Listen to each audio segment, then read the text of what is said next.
Welcome to Newsmax TV. I'm Kathleen Walter. Newsmax Media proudly honors the nation's 40th President Ronald Reagan as we celebrate the 100th anniversary of his birth, February 6, 1911.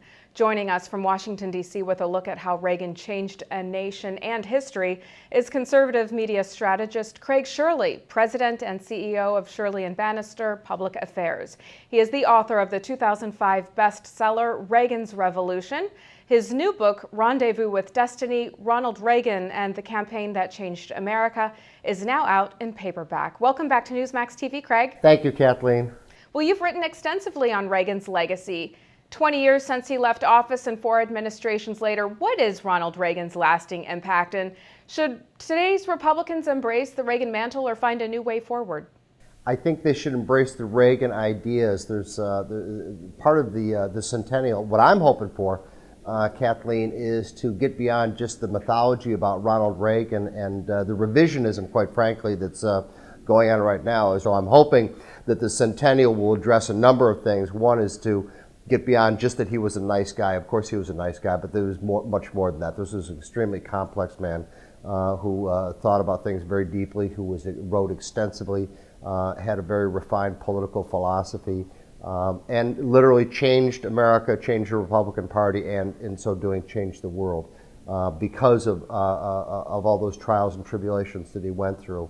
I'm hoping also is that when you mentioned about the Reagan mantle is to reestablish Reagan's vision for America and Reagan's vision for the American people, which is a freedom-based philosophy which has been supplanted in the last several years inside the Republican Party by security, which means that since 2001 we've had essentially 2 big government parties in America. So Ronald Reagan was in many ways the first Tea Party candidate. He ran in 1976. He ran against the entrenched interests of Washington. He ran against the lobbyists. He ran against big labor. He ran against big business and big government because he was articulating a view and a philosophy and an ideology that put the individual at the center of the universe and the individual at the center of politics and not government.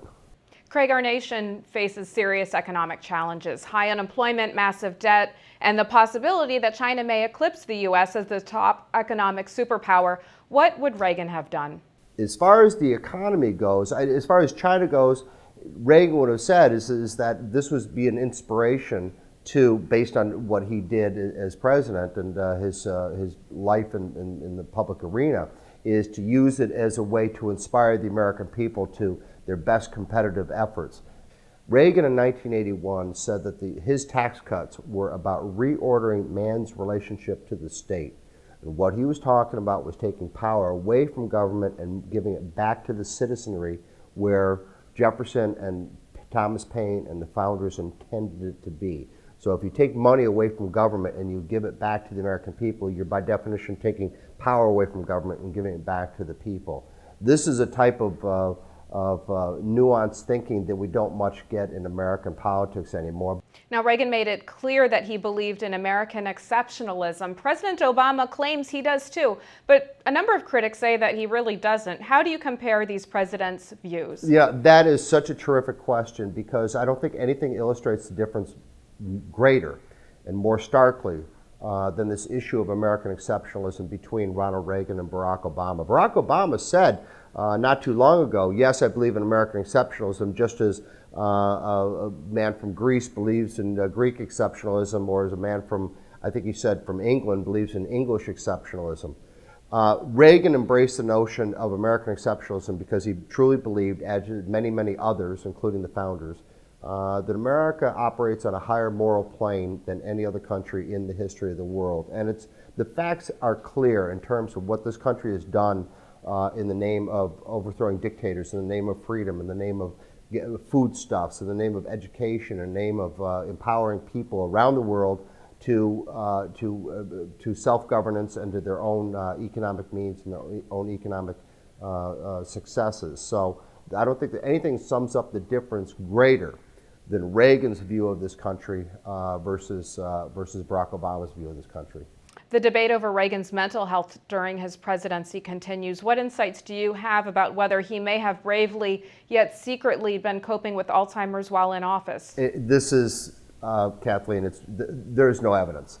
I worked there, although not closely, not nearly as closely as so many others like Ed Meese. But one thing I'm proud of is that in the course of the last 20 or 30 years is that while I didn't know President Reagan well, I knew President Reagan's men very, very well. Everybody from Jim Baker to Stu Spencer to Mike Deaver to Ed Meese and everybody in between.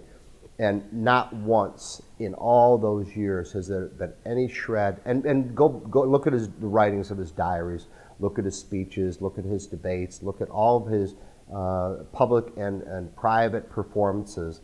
And this is a man who was physically and mentally vigorous from the day he took office in January of '81 to the day he left office in January of 1989. All right. The book is Rendezvous with Destiny, Ronald Reagan and the Campaign That Changed America. It is a fantastic read. Craig Shirley, thanks so much for joining us. Thanks, Kathleen. And thank you for watching Newsmax TV.